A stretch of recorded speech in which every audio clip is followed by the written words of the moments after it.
बसंतपुर गांव एक विकसित और खुशहाल गांव था। हर सुबह गांव की गलियों में गर्मा गर्म छोले भटूरे की स्वादिष्ट खुशबू फैल जाती थी। ये खुशबू रमेश के ठेले से आती थी। रमेश पूरे गांव में अपने लाजवाब छोले भटूरे के लिए मशहूर था। रमेश भाई, आपके छोले भटूरे का स्वाद सच में कमाल का है। रमेश अपने काम को पूरे मन और मेहनत से करता था, इसलिए उसके ठेले पर हमेशा ग्राहकों की भीड़ लगी रहती थी। लेकिन रमेश के दिल में एक बड़ा सपना बसता था। काश मेरा ठेला रेलवे स्टेशन या बस स्टैंड के पास लग जाए। वहां ज्यादा ग्राहक आएंगे, मेरी कमाई भी बढ़ेगी। फिर एक दिन मैं अपना बड़ा सा ढाबा खोल सकूंगा। इसी सपने को पूरा करने के लिए रमेश कई दिनों से अनुमति लेने की कोशिश कर रहा था, लेकिन अभी तक उसे मंजूरी नहीं मिली थी। अब देखना ये था कि क्या रमेश का सपना पूरा होगा या उसे अभी और इंतजार करना पड़ेगा। एक दिन रमेश अपने ठेले के लिए कुछ सामान खरीदने बाजार जा रहा था। रास्ते में उसे देखकर कुछ गांव वाले आपस में बातें करने लगे। अरे देखो, हमारा ढाबा मालिक आ रहा है। अभी तो ठेला चलाता है, लेकिन सपने पूरे शहर का सबसे बड़ा ढाबा खोलने के देखता है। सपना देखना अच्छी बात है भाई, लेकिन इतना भी मत देखो कि लोग हंसने लगे। गांव वालों की बातें सुनकर रमेश कुछ नहीं बोला। वो बस मुस्कुराकर आगे बढ़ने लगा। उसे अपने सपनों पर भरोसा था। तभी वहां उसका सबसे अच्छा दोस्त राजा आ गया।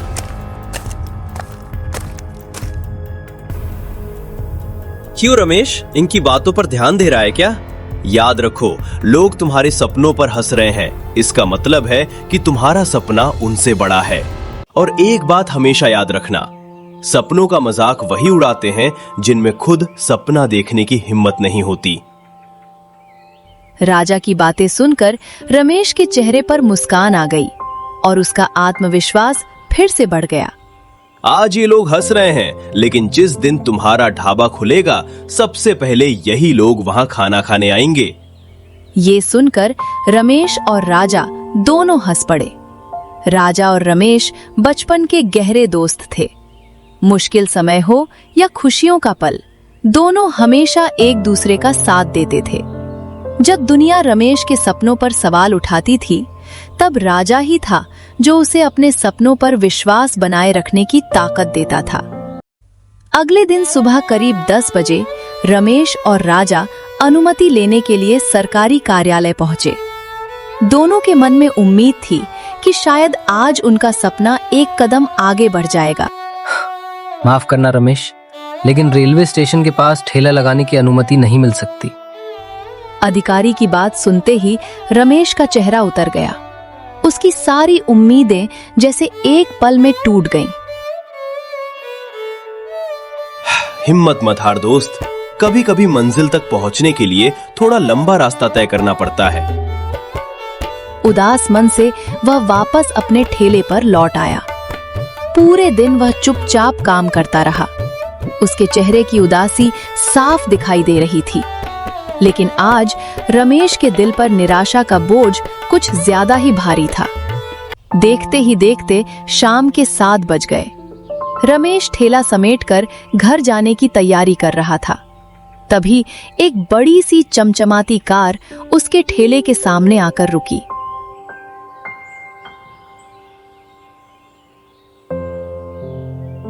भाई साहब, कुछ खाने को मिल जाएगा क्या? आसपास के सारे ठेले और दुकानें बंद हो चुकी हैं। जी सर, मिल जाएगा, लेकिन ताजा छोले भटूरे बनाने में करीब 15 मिनट लगेंगे। लेकिन वहाँ टेबल पर तो एक प्लेट रखी हुई है, वही दे दीजिए। नहीं सर। क्यों? वो प्लेट करीब 4 घंटे पहले बनी थी। मैं अपने ग्राहकों को बासी खाना नहीं खिलाता। आप बस 15 मिनट इंतजार कर लीजिए, मैं अभी आपके लिए गर्मा गर्म और ताजा छोले भटूरे तैयार करता हूँ। रमेश की ये बात सुनकर ग्राहक हैरान रह गया। आज के समय में जहां कई लोग सिर्फ पैसे कमाने के बारे में सोचते हैं, वहीं रमेश अपने ग्राहकों की सेहत और भरोसे को ज्यादा महत्व दे रहा था। ग्राहक के चेहरे पर हल्की सी मुस्कान आ गई। कुछ ही देर में रमेश ने ताजे गर्मा गर्म और खुशबूदार छोले भटूरे तैयार कर दिए। ग्राहक ने पहला निवाला मुंह में रखा और उसकी आंखें चमक उठीं। वाह, कमाल का स्वाद है। ग्राहक बड़े चाव से खाना खाता रहा। खाना खत्म करने के बाद उसने मुस्कुराते हुए पैसे दिए और बिना कुछ कहे वहां से चला गया। लेकिन रमेश नहीं जानता था कि यह साधारण सा दिखने वाला ग्राहक उसकी जिंदगी बदलने वाला था।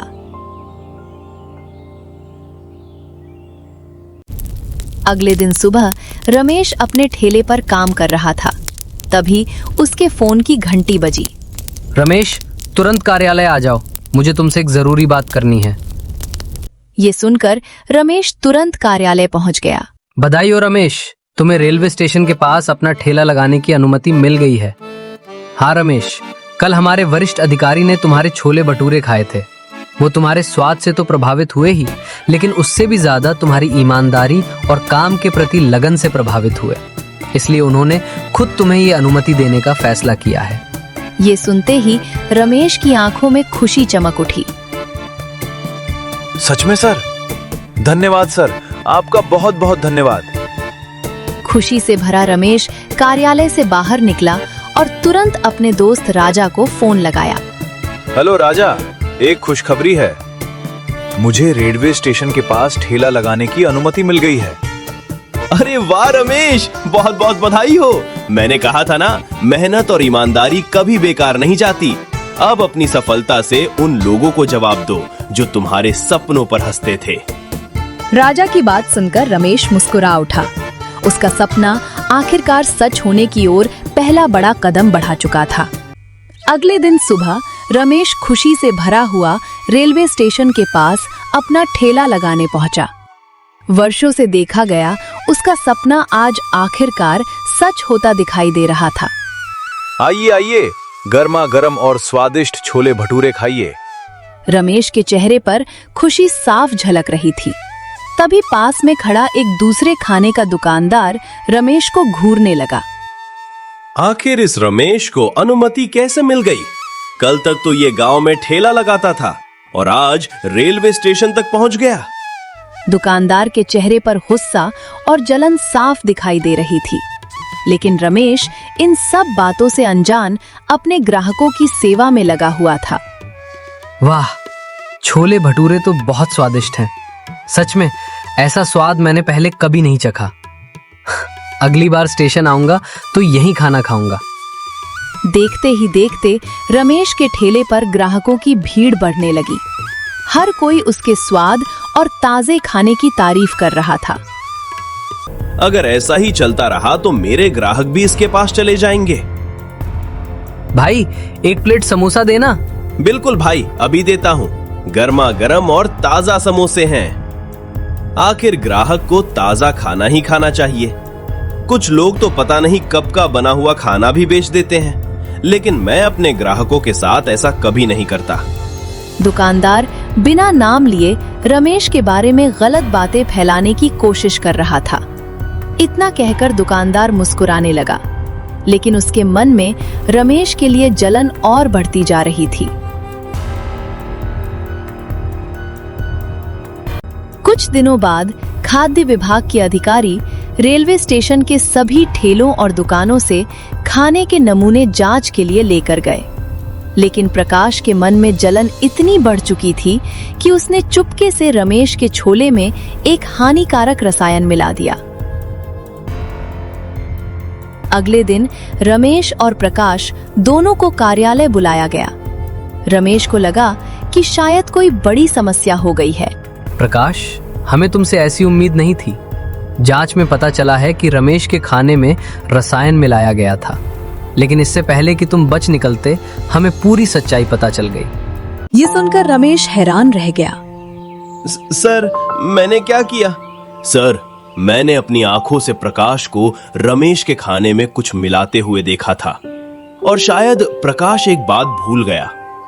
वहां सीसीटीवी कैमरा भी लगा हुआ था। सीसीटीवी की रिकॉर्डिंग देखने के बाद पूरी सच्चाई सबके सामने आ गई। सबकी नजरें रमेश पर टिक गईं। रमेश, अगर तुम चाहो तो इसके खिलाफ शिकायत दर्ज कर सकते हो। नहीं सर, मैं शिकायत नहीं करना चाहता।